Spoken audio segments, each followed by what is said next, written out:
coming to this great country and living for any period of time, I support people becoming citizens and becoming proficient in the English language. And I think as citizens, we all need to start promote diversity, and I think that's great. And I think that, you know, we were a country founded on different people coming from other areas and becoming part of this country, but I think it's gotten to be a time where we need to start saying we are American citizens, and that if you want to be here, you're going to learn our language, and you're going to become a citizen, and you're going to pay taxes like the rest of us.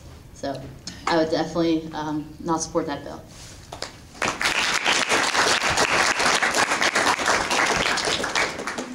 Maybe you better say that again so the rest of us could understand what that question is. House Bill 4380 was introduced in the 2010 session and would provide eligibility for a license to teach in public schools for candidates who are not U.S. citizens.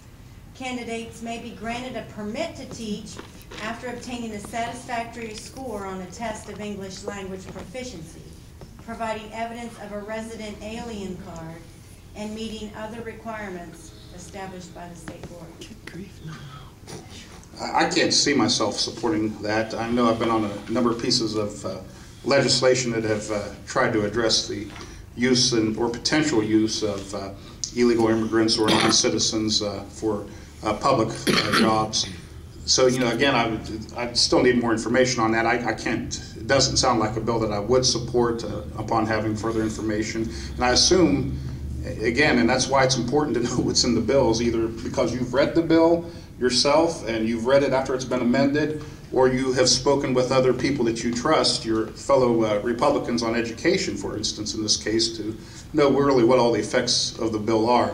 You know, the question I have is that just something that applies to secondary schools? Are they talking about universities and colleges? You know, I could see some cases where maybe you may have some graduate students who are immigrants and they teach some grad school classes. Maybe there may not be a hard and fast rule for everything, but the way it sounds, based on just the information you're giving me, I don't believe that's something I could support. But, you know, that's why it's important when you go to Charleston that you get all the information and you either have the answers because of your own personal experience or you know how to ask the right questions.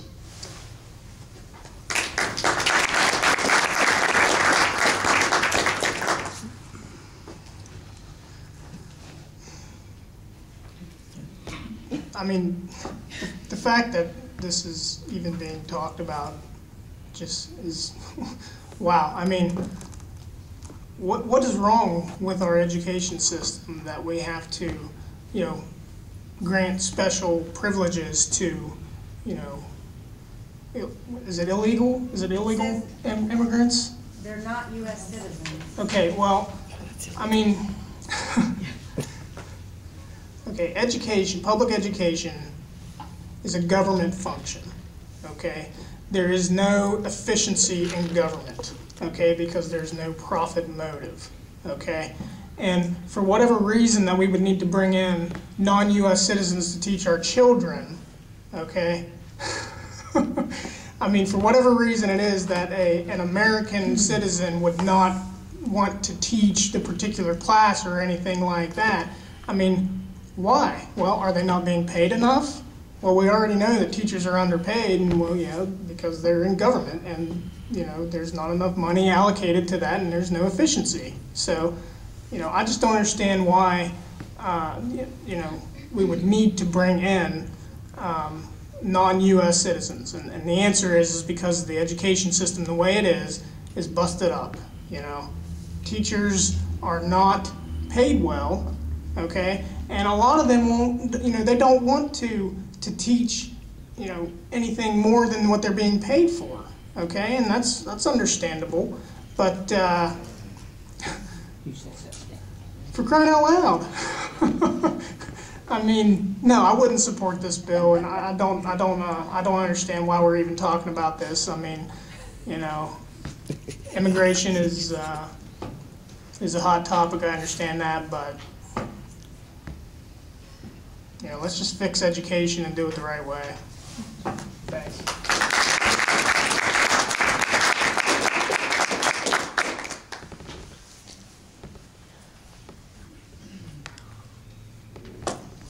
I couldn't support this fellow's plea or bill at all because I would say that probably we have plenty of West Virginia teachers that could take his job. And I'm for West Virginians ahead of immigrants.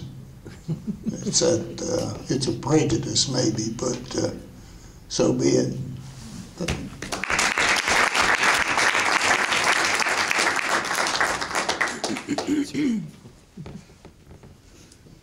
We just have one question for Senator Dean.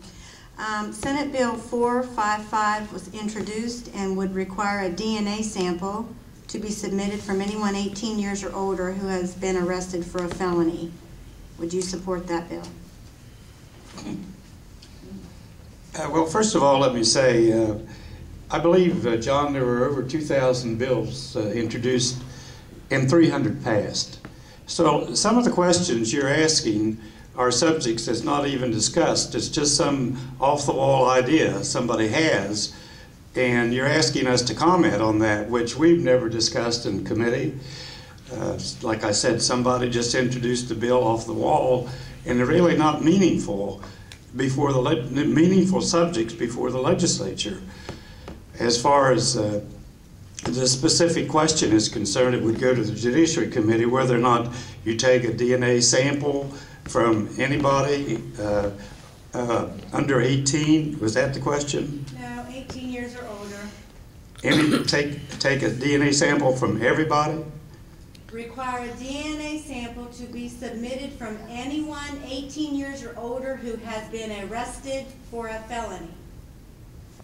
Well, I'd have to have some more discussion over that, and I don't know what the purpose, what's the driving force behind the bill. Maybe whoever introduced it had a good reason for introducing it, and perhaps I could be convinced of taking a DNA sample from anybody over 18 who had committed a felony, but you know, there'd have to be a great justification for that. I think it gets down to an invasion of privacy, who's going to be accessible to that information, and you know, it's not just a black and white or yes or no question, but like I said, a lot of these questions you're asking don't really have any relevance to the legislature because somebody just off the wall introduced it, was never before the committee, never was discussed. And another thing is, and you know this, Dave, I want to see whose name's on the bill. I can almost tell if the ultra-liberal people down there, when they put the name on the bill, you figure there's some reason that I'm not for it. So who sponsored the bill? Thank you.